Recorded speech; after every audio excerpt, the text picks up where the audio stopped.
I won't give rides to strangers. Please come walk. Grinning, Karen, my eldest son's wife, twirls the car keys on her finger as if to flaunt them in front of me. I organize my thoughts about the current situation and feel a mild sense of despair. I wonder how long it will take to get to my eldest son and his wife's new home from here.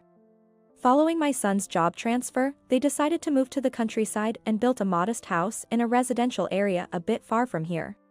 Unfortunately, public transportation only reaches up to a point considerably far from their new home. With a distorted smile of enjoyment, Karen quickly returns to where my son Ryan and my husband, leaving me behind. Oh well, I sighed and took out my mobile phone to search for a bus that could get me as close as possible to my destination. After some research, it seems there is a bus from here, which might reduce the walking distance somewhat. Pulling myself together, I was looking for the bus stop and startled when someone taps my shoulder. Wait, why are you? Surprised by the person I saw upon turning around, I was at a loss for words. My name is Sarah. I am 72 years old this year. Despite my age, thanks to the environment I grew up in, my lower body strength is still strong. After graduating from school, I immediately married into my husband's family, who were business owners, and I worked there. My job involved delivering goods to a store beyond the mountain on foot, so I would travel back and forth across the mountain every day. Taking over for my husband who used to make deliveries by car, and his mother who manned the store. Even after my son Ryan was born, I continued this routine, carrying him on my back. Now, Ryan is grown and seems to be living a fairly happy life with his marriage. I still remember vividly when my eldest son got married.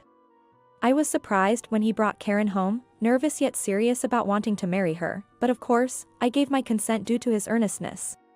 However, Karen seems to dislike me and takes every opportunity to harass me behind the backs of my husband and son. Ryan's kind-hearted nature, extending his care not only to his wife but also to me and my husband, might be something Karen disapproves of. Initially, I kept silent and endured it because I respected Ryan chose her as his partner, but lately, the harassment from Karen has become particularly intense, and I've truly had enough. During one New Year's holiday, I was eagerly anticipating reuniting with them after a long time. I thought that, despite Karen's tendency to harass me, she wouldn't do anything during the New Year's visit when my husband and Ryan were around. However, as soon as Karen arrived for the visit, she said to me, "I want to express my gratitude with a home-cooked meal. So could I please use the kitchen?" I couldn't rudely refuse, so I let her have it. While waiting and occasionally checking to see what would happen next, a sudden explosion came from the kitchen. Rushing in to see what had happened, we found a disaster, a microwave in ruins and milk spilling onto the floor from a fallen carton. Additionally, in her shock, she dropped and then forcefully stepped on a ketchup bottle, causing it to splatter all over, leaving the kitchen in complete disarray. Karen, sitting amidst the chaos and crying about wanting to be helpful, was gently consoled by my husband and Ryan, who could only offer wry smiles. As Ryan was persuading Karen to go to the bathroom, she turned around and gave me a sly smile. My husband had already started cleaning up and didn't see Karen's malicious face. Despite realizing this was another of Karen's harassments, I couldn't express my anger in the situation and ended up silently cleaning up with my husband. Months later, with a job transfer impending, Ryan decided to build a house, anticipating the move. He was originally working at the New York headquarters but was assigned to a branch office, prompting the move. The branch was close to his parents' house, in other words where we lived, so we considered the possibility of living together. But Karen strongly opposed the idea, leading to the decision to construct their own residence. There was a bit of a fuss with Karen over the down payment needed for the new house. This was because Ryan had insisted they would manage the finances for their new home by themselves. While that was a generous thought, I couldn't help but wonder where Karen, a stay-at-home wife, would find the money for it, even if Ryan was working. The day after hearing this from Ryan, I received a call from Karen. She said, "Since you're so thrifty, you must have a lot of money saved up, right? Please give me the money to build our new house." When I pointed out that this was different from what I had been told, she retorted, "Well, I want to look good in front of Ryan too. I've already told him I'd be the one providing the money, so please give it to me as soon as possible." Although I wondered why I should give Karen the money, I decided to do so for Ryan's sake and kept silent. However, after that, I never received a word of thanks from Karen, even as the new house was completed. As the end of the fiscal year approached and Ryan's transfer was officially confirmed, we received an invitation from the newly relocated couple to come and see their new home. I will send the address to your mobile phone, and don't forget to bring a gift. Karen said so before abruptly hanging up. While I'm not fond of Karen's behavior, it's a house I helped fund. I'm definitely interested in seeing it. I decided to visit my son and his wife's new house with my husband the following weekend. On the day of the visit, we arrived at the airport in the region where the new house was located, and Ryan and Karen were there to pick us up. Originally, we planned to go directly to the new house, but Ryan thoughtfully came to pick us up by car. After reuniting with Ryan and Karen, we decided to have lunch at a food court in the station. Since it had been a while since we last met during New Year's, Karen seemed to behave herself in front of my husband and Ryan, which was a relief. Before we set off for the new house, I decided to use the bathroom. Due to it being lunchtime, everywhere was crowded. After finally using the bathroom and washing my hands, someone suddenly spoke to me from behind. "Aren't you done here yet? Ryan told me to check you in because you're taking too long." Karen said this with a displeased look, glaring at me. Being scolded in front of so many people, I felt intimidated. Pleased with my reaction, Karen smirked. "Are you still using that dirty handkerchief? It's time to throw it away." Seeing the handkerchief in my hand, Karen scoffed and, pointing at the installed jet towel, continued. "Who carries handkerchiefs these days? You don't know about jet towels? What a penny pincher." Our loud conversation attracted unwelcome attention from other patrons. Seeing me shrink away even more, Karen, getting carried away, spoke up. "I don't want to be associated with someone so frugal. I'd almost prefer to pretend we're strangers, and I won't give rides to strangers. Please come walk." Grinning, Karen twirls the car keys on her finger as if to flaunt them in front of me. Realizing what she meant, I felt a slight sense of despair as I organized my thoughts about the situation. I wondered how far it was to Ryan and Karen's new house from here. They had moved to a simple residential area far from here. Unfortunately, public transportation didn't reach close to their new house. "Oh, I already have the gifts you brought today. Thanks anyway." Saying this with a twisted smile, Karen quickly returns to Ryan and my husband, leaving me behind. After Karen left and things around settled down again. "Oh well." I sighed and took out my mobile phone to search for a bus that could get me as close as possible to my destination. After some research, it seems there is a bus from here, which might reduce the walking distance somewhat. Pulling myself together, I was looking for the bus stop and startled when someone taps my shoulder. "Wait, why are you?" Surprised by the person I saw upon turning around, I was at a loss for words. "So, you were here. I've been looking for you." Seeing my husband's face, I felt the tension and anxiety that had gripped me begin to unwind. As we headed to the bus stop, I shared everything with my husband, who, despite his skepticism, followed along. I told him about the harassment from Karen and the finances for the new house. Including today's events, I poured out everything as we rode the bus together. Throughout my account, my husband listened in silence, his frown deepening as the story unfolded. After I finished talking, he simply stated that he would walk with me and remained silent thereafter. Upon hearing this, I urged him multiple times to turn back, but my husband stubbornly refused to do so. Eventually, when the bus reached its final stop, everyone disembarked at once. Now, the real journey began.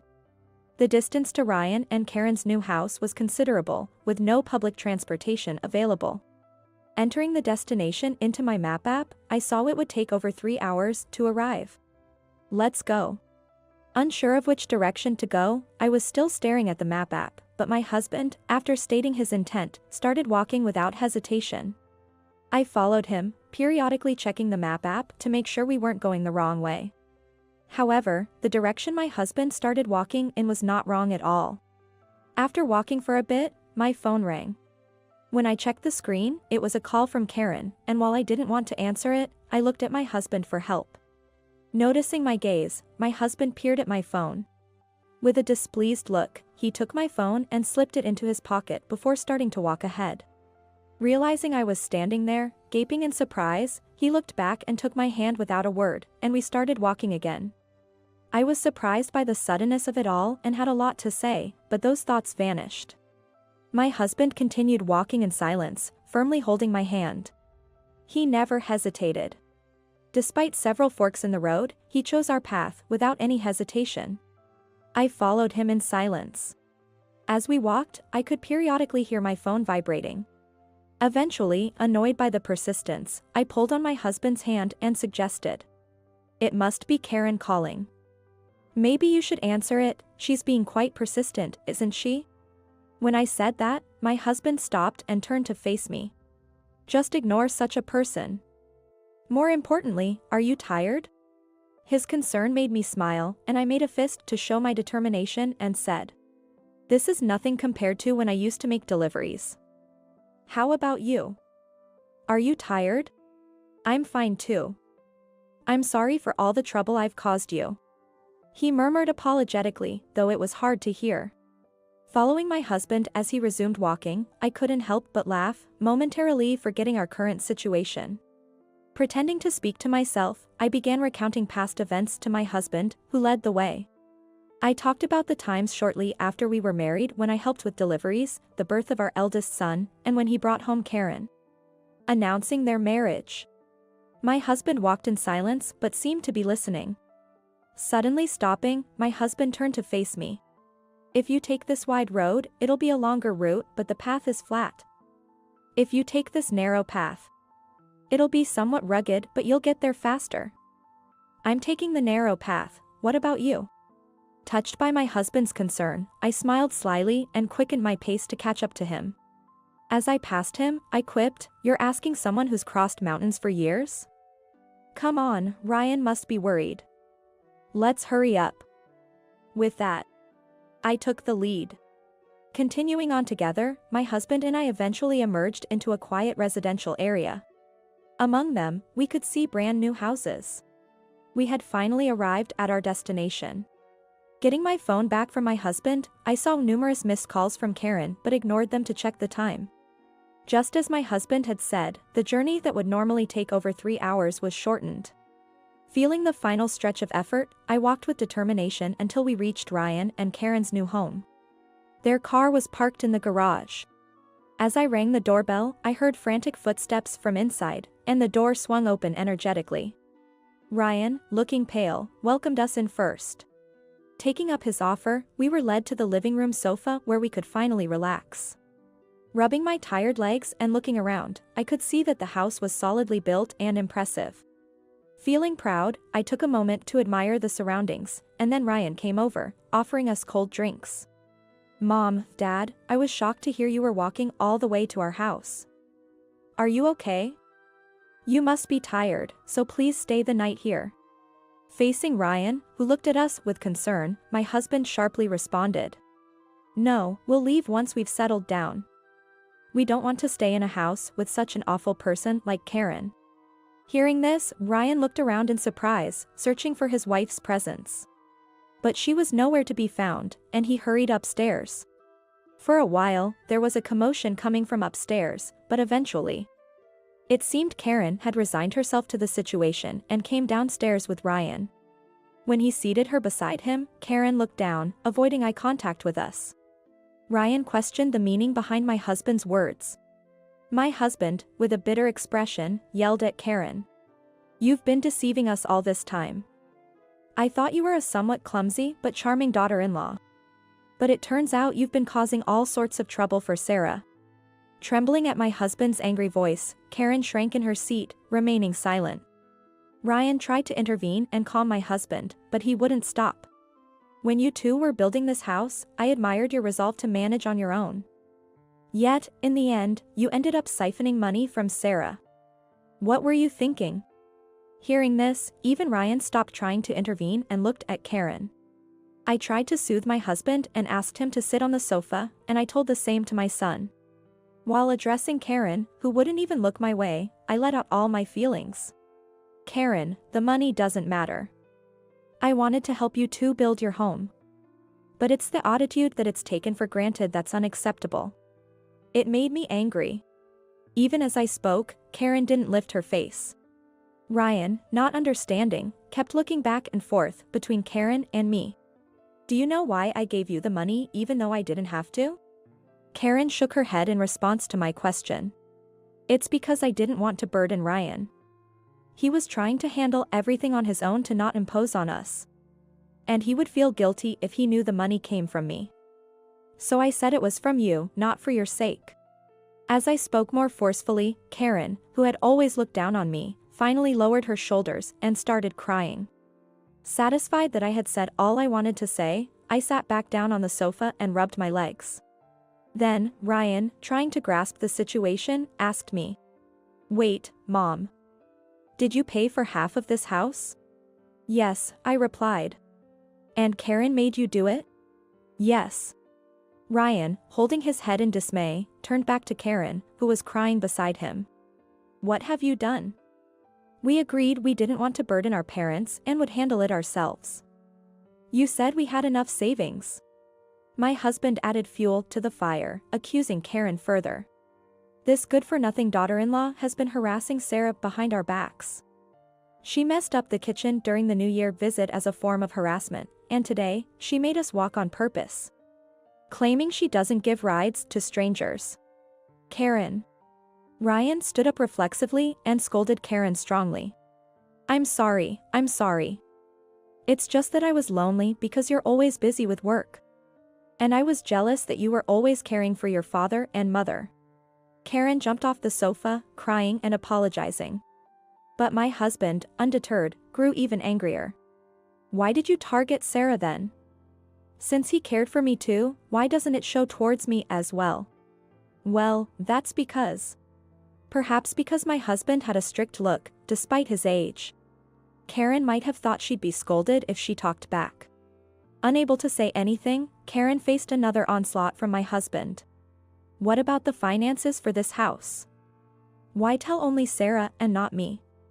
Even if you found it hard to talk to me? Calling someone trying to lend you money a penny pincher is rude, isn't it? Hearing this, Ryan looked up sharply at Karen. Seeing Karen silently biting her lip, Ryan confirmed in a trembling voice. Karen. You made Mom give you the money, and even said that to her. Resigned to her fate, Karen nodded repeatedly, tears streaming down her face. Feeling guilty for being unaware, Ryan slumped down on the sofa, holding his head. Disappointed by Ryan and yelled at by my husband, Karen kept apologizing. When my husband demanded the money back, Karen shook her head. I have no savings left, please forgive me. Saying that, Karen pulled a box from under the TV stand in the living room, took out a bank statement from it, and showed its contents. The balance recorded was only a few dollars. Seeing this, my husband is pressing Ryan to consider divorce. You are right, calling my mom, who has always looked after us, a stranger. Anyone who does that is truly a stranger to me. Hearing this, Karen clung to Ryan, wailing and begging him not to divorce her. Nobody could handle Karen after that, and Ryan drove my husband and I to the station. And Ryan said that he began the process of divorcing his wife right away. Ryan explained everything to Karen's parent, and they called me to apologize sincerely, as a proper action from the parents. They even sent me compensation through Ryan. With such honorable parents, it's puzzling how Karen turned out the way she did. As expected, Karen was expelled from the new home and is now reportedly living with her parents. Karen pleaded and cried, but Ryan remained unforgiving, and they are still in the midst of divorce proceedings, even after some time has passed. As for us, we're considering moving from our old house to the clean, new home that's now free of Karen's belongings. Since there's still a considerable mortgage remaining and it wouldn't make sense to demolish the newly built home. Ryan offered for us to live together. Initially, my husband was reluctant for various reasons, but eventually, he gave in to Ryan's persistence. And then, we had settled into Ryan's new home. While Ryan was out at work, we were leisurely sipping tea in the living room. In this quiet residential area, the only sounds were the chirping of birds. During this peaceful time, I decided to ask my husband about our walk at that time. Why did you know the way so well? My husband replied, I used to make deliveries around here back in the day. It's practically my backyard. Seeing him so proud made me laugh. It looks like we'll be spending happy days ahead as a family of 3.